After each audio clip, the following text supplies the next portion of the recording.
और कांग्रेस पार्टी ने लोकसभा चुनावों के लिए अपने उम्मीदवारों की 8वीं सूची जारी कर दी है। इसमें 4 राज्यों की 14 लोकसभा सीटों पर उम्मीदवारों के नामों का ऐलान किया गया है।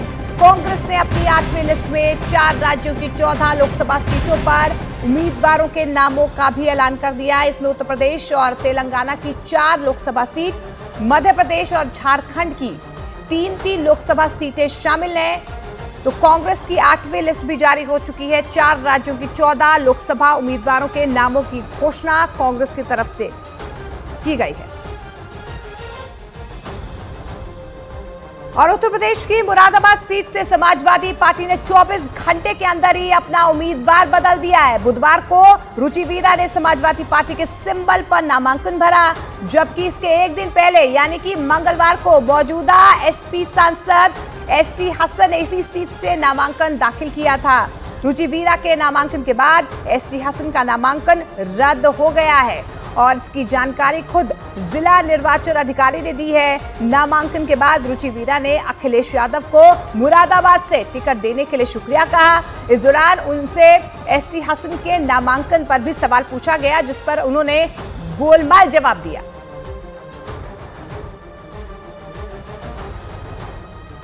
देखिए, ये सब नियम की बातें हैं। आप बात करिएगा, रिटर्निंग ऑफिसर से बात करिए, पार्टी के मुख्य जो लोग हैं उनसे बात करिए। मैंने समाजवादी पार्टी गठबंधन से नॉमिनेशन कराया। क्या मुद्दे रहने वाले हैं मैम इस बार चुनाव में? आप चुनाव देने जा रहे हैं? देखिए, इस बार की बात नहीं है। मेरा सबसे पहले मुद्दा तो ये है कि भाईचारा रहना चाहिए, संविधान बचना चाहिए, लोकतंत्र डेमोक्रेसी की लाज रहनी चाहिए, सब लोग आपस में विकास हो, तरक्की हो, ये होना चाहिए।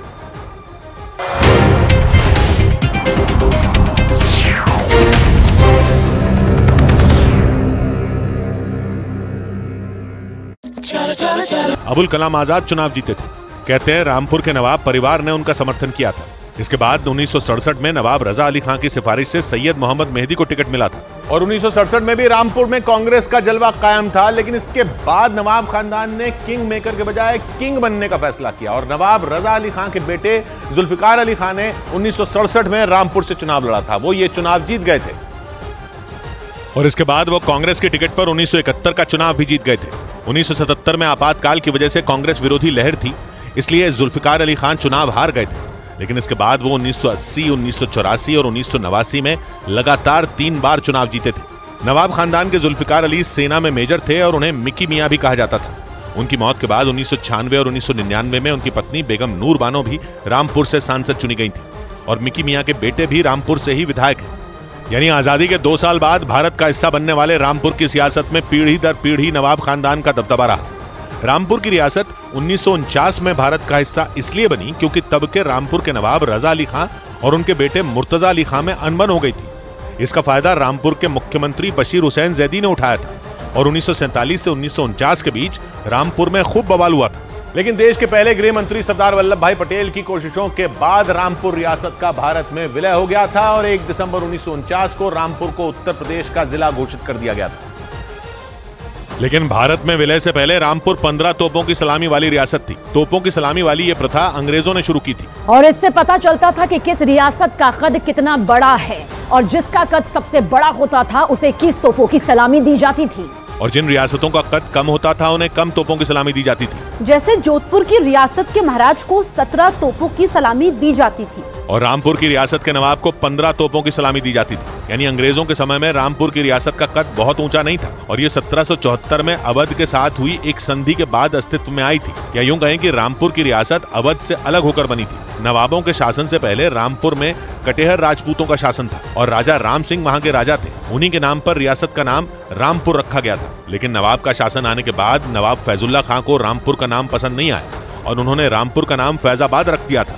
लेकिन बाद में नवाब फैजुल्ला खां को पता चला कि फैजाबाद नाम का शहर भारत में है। इसके बाद रामपुर का नाम मुस्तफाबाद कर दिया गया था। लेकिन बाद में पता चला कि मुस्तफाबाद नाम से भी भारत में एक और शहर है, तो उन्होंने एक बार रियासत का नाम फिर से बदल दिया था और एक बार फिर रियासत का नाम रामपुर रख दिया गया था।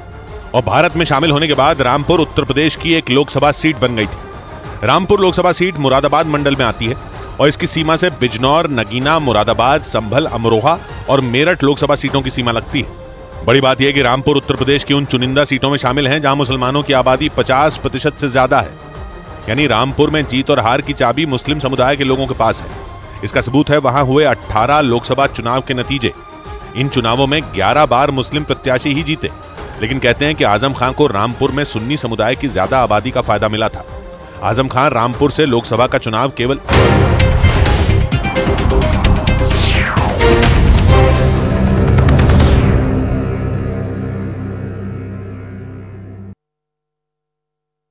महाकोश, कच्ची घानी सरसों तेल और रिफाइंड सोयाबीन ऑयल, चुनो सही।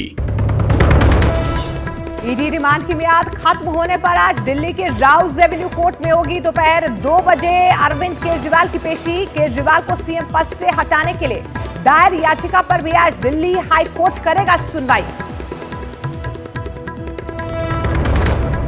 दिल्ली शराब घोटाला केस में गोवा के आप नेताओं को ईडी का समन्स। अमित पालेकर, रामाराव बाघा और दत्त प्रसाद नाइक को ईडी ने आज पूछताछ के लिए बुलाया। कांग्रेस ने 14 उम्मीदवारों की 8वीं लिस्ट जारी की। शिवराज के खिलाफ विदिशा से प्रताप भानु शर्मा, गुना से ज्योतिरादित्य सिंधिया के खिलाफ राव यादवेंद्र सिंह को टिकट, गाजियाबाद से डॉली शर्मा लड़ेंगी चुनाव।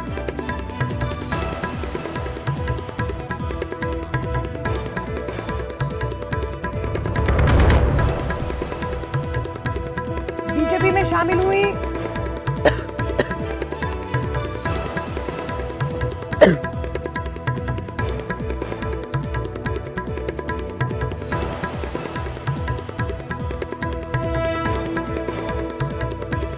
महाकोश, कच्ची घानी सरसों तेल और रिफाइंड सोयाबीन ऑयल, चुनो सही।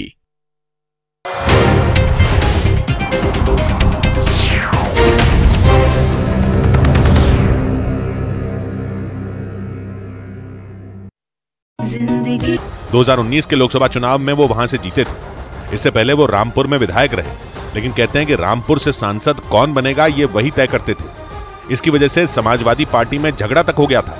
और 2009 में जयाप्रदा के रामपुर से चुनाव लड़ने पर आजम खान नाराज हो गए थे। उन्हें पार्टी से निकालने तक की नौबत आ गई थी। हालांकि बाद में मुलायम सिंह यादव ने उन्हें मनाकर वापस बुला लिया था, क्योंकि आजम खान को मुलायम सिंह यादव का करीबी माना जाता था। और कहते हैं कि समाजवादी पार्टी के MY यानी मुस्लिम यादव समीकरण में आजम खान का बड़ा रोल था। और इसीलिए समाजवादी पार्टी में मुलायम सिंह यादव और शिवपाल यादव के बाद आजम खान की ही हैसियत बड़ी थी। और मुलायम सिंह यादव के निधन के बाद पार्टी की कमान अखिलेश यादव के हाथों में आ गई थी और शिवपाल यादव और आजम खान दोनों का कद पार्टी में घट गया था। शिवपाल यादव और अखिलेश यादव का झगड़ा तो जग जाहिर हो गया था। और कहा जाता है कि अखिलेश यादव को आजम खान का दखल भी बर्दाश्त नहीं है और इसीलिए उन्होंने रामपुर और मुरादाबाद जैसी सीटों पर अपनी पसंद का प्रत्याशी उतारा। लेकिन सूत्रों ने बताया कि जेल में बंद आजम खान ने अखिलेश की नाक में दम कर दिया। उन्होंने एक बार फिर प्रेशर पॉलिटिक्स की जो 2009 में जयाप्रदा को टिकट देने पर की थी, क्योंकि उस समय आजम खान ने जयाप्रदा के खिलाफ खुलकर प्रचार किया था। और इस बार खबर आई कि आजम समर्थकों ने रामपुर में चुनाव के बहिष्कार का ऐलान कर दिया था। इसकी वजह से नौबत यह आ गई कि मुरादाबाद से अखिलेश को ST हसन की टिकट काटनी पड़ी और रुचि वीरा को टिकट देनी पड़ी। रुचि वीरा को आजम खान का करीबी कहा जा रहा।